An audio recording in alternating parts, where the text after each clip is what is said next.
Welcome to the Anglo-Saxon Civics and Politics lecture number Tepien.Nigon B, or 2.9b. Today we are looking at the government, kings and kingdoms, Vikings, warriors, and armies of the Anglo-Saxon era.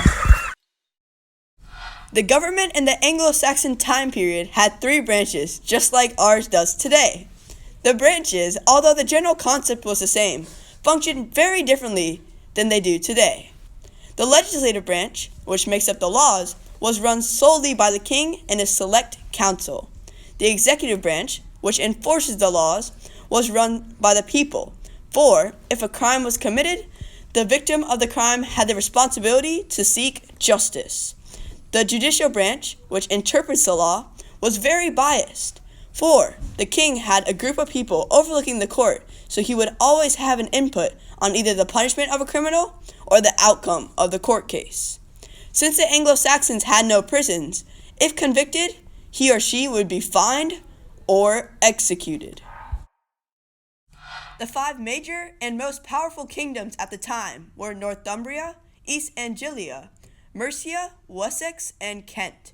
King Ethelbert is an essential king in the history of the Anglo-Saxons, for he was the first Christian king because he married the daughter of Paris, and during his reign, the arrival of St. Augustine was allowed to occur, which converted many Anglo-Saxons to Christianity.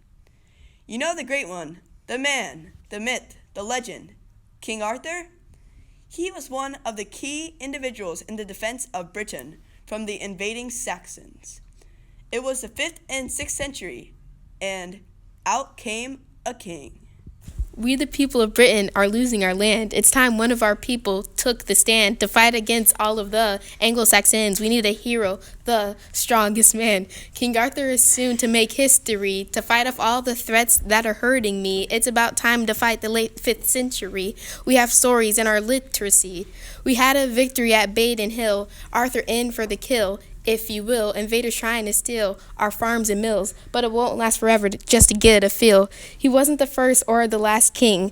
Change becomes a common thing. Many warriors and citizens died with the sting, and the people start rioting. Back to the Future, spoiler alert. Harold Godwinson, the king, rose from the dirt. The late 11th century is when the skirt entered their invaders' home turf. Kings have kingdoms to rule over. Relating to the kingdoms, the major groups that eventually made up these kingdoms were the Jutes, the Frisians, and the Celts. The Jutes and the Frisians originated in the top of modern-day Denmark. Once entering the British Isles, they settled in Kent and the Isle of Wight, cooperating and living a peaceful life. The Celts spread their culture throughout the British Isles, originating in the times of Rome. They were located in eastern Mercia and were often bullied by their neighbors. These were the first people living in the British Isles. However, when the kingdoms were formed, they joined with either the Anglo, commonly known as the Anglos, or with the Saxoni, commonly known as the Saxons. The Picts and the Scots were the two main tribes that the Anglo-Saxons fought.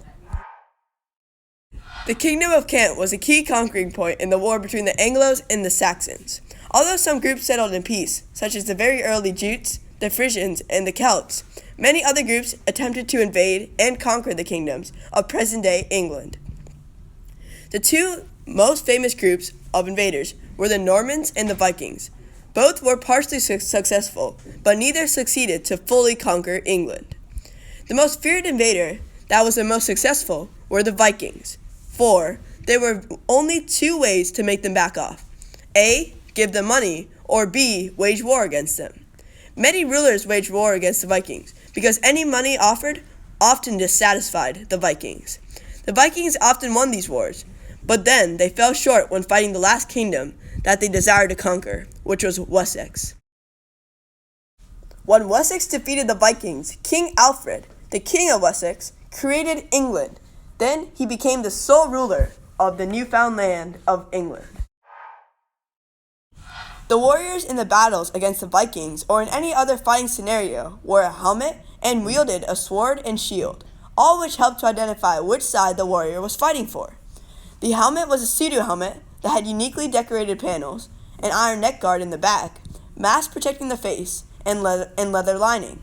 All of this together was very expensive. The sword was commonly built among all kingdoms.